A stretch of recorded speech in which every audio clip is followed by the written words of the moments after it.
मैं गुरुजी की बेटी दिल्ली से बोल रही हूँ और मैं गुरुजी का शुक्राना सत्संग शेयर करना चाहती हूँ अपने गुरु संगत परिवार के साथ। और इसे मैं गुरुजी के मंत्र जाप के साथ शुरू करती हूँ। ओम नमः शिवाय, शिवजी सदा सहाय। ओम नमः शिवाय, गुरुजी सदा सहाय। जय गुरुजी। शुक्राना गुरुजी। संगत जी, बोलने में कोई गलती हो जाए तो प्लीज़ मुझे माफ़ कर देना गुरुजी, आप भी। और गुरुजी, नीम करोली बाबा जी का मैसेज आया मुझे कि जिस दिन तुम जीत जाओगे उस दिन दुनिया को ज़रूर बताना कि ईश्वर ने तुम्हें मजबूती से थाम रखा था, वरना तुम्हारी कहानी बहुत पहले ख़त्म हो जाती। जय गुरुजी। शुक्राना गुरुजी।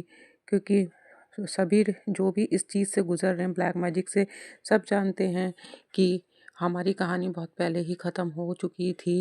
ये तो सिर्फ गुरुपा का हमारे जो सर पर हाथ है, सिर्फ उसी के कारण आज मैं ये सत्संग शेयर कर पा रही हूँ अपने संगत परिवार के साथ, सिर्फ गुरुजी की कृपा से। अगर जो वो साथ ना होते तो शायद मैं ज़िंदा भी ना होती। और कितना कुछ गंदा हुआ है लाइफ में, कितना कुछ कहते हैं ना संगत जी, आधे से ज़्यादा बातें तो हम जानते ही नहीं हैं कि हमें बिन बताए भगवान हमारी कहाँ कहाँ मदद कर जाता है, जिसका हमें एहसास भी नहीं है और ना ही वो हमें होने देते हैं। और भगवान कहता है कि कुछ बातों का ना पता लगना ही सही होता है, क्योंकि हमें पता लग जाएंगी तो हम और ज़्यादा सोचते हैं। इसलिए कभी कभी भगवान कहता है कुछ चीज़ों का ना पता लगना ही सही होता है। बस आप अपनी लाइफ आराम से जियो। कष्ट आते हैं और वही है, सुख के बाद दुख आएगा और दुख के बाद सुख आएगा। कहते हैं ना, सूरज निकला है तो चांद भी निकलेगा और चांद निकला है तो सूरज भी निकलेगा। वही ना, हर रात के बाद सवेरा और सवेरे के बाद रात है। तो इसलिए हमें ज़्यादा घबराना नहीं चाहिए। मैं भी बहुत डरती थी, बहुत डरपोक। कहते हैं ना, ऐसा लगता था भगवान की पावर को नहीं समझती थी और भगवान की पावर को नहीं समझ पाती थी और ये सोचती थी कि ये लोग जो हैं, मेरे जो रिलेटिव्स हैं, ये सब मेरी मदद करेंगे। और जबकि संगत जी कोई मेरी मदद के लिए नहीं आता था। जीवन में इतनी बड़ी बड़ी परेशानियाँ, ये सिर्फ एक भगवान था जो मेरे साईं बाबा, जो मुझे हर परेशानी से बचा कर चलते थे। और जहाँ पे भी मैं जाती थी, मुझसे पहले मेरे बाबा वहाँ होते थे और हर पल मेरी रक्षा करते थे और मुझे उस दर्द का एहसास भी नहीं होने देते। तकलीफ़ बहुत होती थी, बहुत लड़ती थी साईं बाबा से कि बाबा आप सुनते क्यों नहीं हो, क्यों नहीं सुनते। लेकिन वही है, मेरे कर्म ही इतने माड़े कि बाबा चाहकर भी नहीं उसको वो कर सकते थे। बस यही है कि और हमें हारना नहीं चाहिए। हमें अपनी ज़िंदगी में हर चीज़ को सोच समझ कर आगे कदम बढ़ाना चाहिए। बिना सोचे समझे हमें नहीं आगे बढ़ना चाहिए।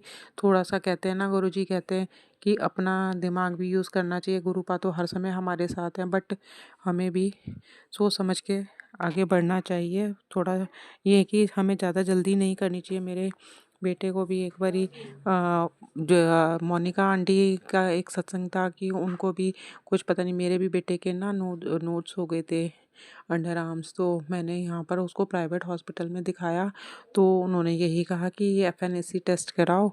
तो आप मानेंगे नहीं संगत जी, उस समय वो टेस्ट तो मैं लिखवा के ले आई, उसके बाद मैं आकर घर पर सो गई।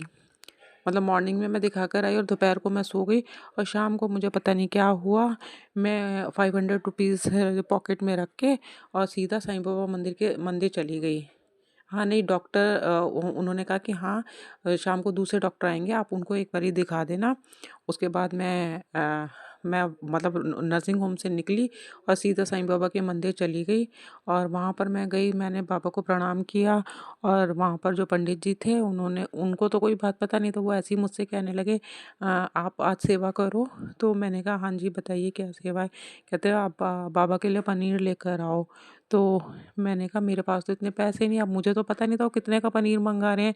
तो वो कहने लगे कि 100 रुपये का पनीर लेकर आओ। फिर मेरी जान में जान आई, क्योंकि मैं 500 का नोट डाल के लेकर गई थी।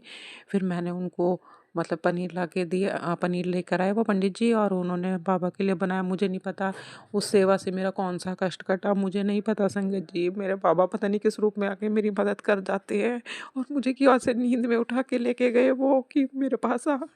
और वो अब मेरे बेटे का इतना बड़ा कष्ट डाल दिया। और गुरुजी, उसके बाद मैंने कोई जल्दी नहीं करी। मैंने कहा मैं तुझे डिस्पेंसरी लेकर जाऊंगी, क्योंकि प्राइवेट वाले तो ऐसे ही टेस्ट लिख देते हैं और ज़्यादा जल्दी नहीं करनी चाहिए। उसके बाद मैं डिस्पेंसरी गई और मैंने उससे पहले गुरुजी का मैसेज सुना कि तुम जल्दी में डिसीज़न ले लेते हो और फिर तुम्हें उस बात का रिग्रेट होता है।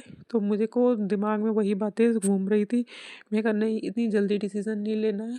और उसके बाद मैं थोड़ा, कहते हैं ना, शांति से उस चीज़ को देखा और मैं दूसरे हॉस्पिटल गई, गवर्नमेंट हॉस्पिटल में। वहाँ पर डॉक्टर ने हाथ लगा के चेक करा, क्योंकि प्राइवेट में तो ऐसे ही करते हैं, गवर्नमेंट में उन्होंने अच्छे से चेक करा, सीनियर डॉक्टर ने। उन्होंने कहा ये फैट की हैं और तुम्हें घबराने की ज़रूरत नहीं है। तो जय गुरु जी, शुक्राना गुरु जी सही राह दिखाने के लिए मालिक। हम तो ऐसे ही यूं ही डर जाते हैं और हाथ पाँव फूल गए मेरे तो बिल्कुल। और संगत जी, आज मुझे मैसेज आया कि 2:30 बजे तेरे पूरे परिवार पर बड़ी मुसीबत आने वाली है। संगत जी, आज मुझे किसी के साथ जाना था 2:30 बजे। तो मैं थोड़ी देर सो गई। मैं 1:20 के करीब सो गई थी। तो और जब मैं उठी तो 2 बजने में 5 मिनट थे और मैंने 2:05 हो चुके थे। तो मैंने उस सत्संग को देखा। तो मैंने कहा 2:30 बजने में तो अभी 25 मिनट बचे हैं और सत्संग 40 मिनट का है, 37 मिनट्स का था। और मैंने जल्दी से उसको ऑन करा, स्पीड बढ़ा के मैंने उसको सुना। और मतलब कि गुरुजी ने मुझे साफ-साफ लिखा था कि 2:30 बजे तेरे परिवार पर कोई मुसीबत है, इस सत्संग को जल्दी से सुन। और मैंने उस सत्संग को जल्दी से सुना और वो गुरुजी ने मुझे उस परेशानी से निकाला। लेकिन संगत जी, मुझे उस समय तक वो परेशानी पता नहीं थी। तो मैं उसके बाद मैं वो जो मैं जिनको मेरे से मिलने आना था, मैं उनके साथ मार्केट में गई। उसके बाद मैं गाय को रोटी देने गई, खिलाने गई, क्योंकि शाम 4 ही बज गए थे। तो मैं रोटी खिलाकर, मतलब जाते समय तो मुझे कुछ नहीं दिखाई दिया और वापसी में, आप मानेंगे नहीं संगत जी, मुझे एक चूहे का पूरा परिवार, 2 बच्चे और जैसे मम्मी-पापा होते हैं इस तरह से 4 चूहे मरे हुए दिखाई दिए। 2 छोटे बच्चे थे, मतलब साइज़ में छोटे, और 2 बड़े। तो मतलब जो गुरुजी ने बात मुझे कही थी और 2 घंटे पहले, वो बात मतलब सच होके दिखाई दी मुझे कि हाँ, देखो तेरे परिवार पे परेशानी थी और वो इस चीज़ पर आ गई देखो। जय गुरु जी, शुक्राना गुरु जी। हाँ, शुक्राना मेरे मालिक। सॉरी संगत जी। और एक पता नहीं गुरुजी किस तरह से हमारी मदद कर जाते हैं, सिर्फ एक सत्संग का सुनने से। सत्संग सुनने से ही हमारे कष्ट कट जाते हैं। इसलिए संगत जी, आप ये सत्संग ज़रूर सुना कीजिए। गुरु पा हमें सही राह दिखाते हैं और हमें गुरु जी की बात को सुनना चाहिए। कहते हैं ना, ये मेरी अर्ज़ी है मैं वो बन जाऊं जो तेरी मर्ज़ी है गुरु पा। बस अपनी रज़ा में ही हमें रखना और हमें आपकी रज़ा में रहना आ जाए। नहीं तो हम तो पागल हैं बिल्कुल, कहीं पर भी कुछ भी करने चले जाते हैं बिना सोचे समझे। गुरु पा, बस आप हाथ पकड़े रखना, संभालने रखना, कभी हाथ ना छोड़ना। इसी के साथ मैं अपने शुक्राना सत्संग को समाप्त करती हूँ। इसे मैं गुरु जी के मंत्र जाप के साथ समाप्त करती हूँ। ओम नमः शिवाय। शिव जी सदा सहाय। ओम नमः शिवाय। गुरु जी सदा सहाय। जय गुरु जी, शुक्राना गुरु जी। गुरु जी इन आंटी जी को भी ब्लेस करिएगा जो सत्संग शेयर करती हैं। जय गुरु जी, शुक्राना गुरु जी।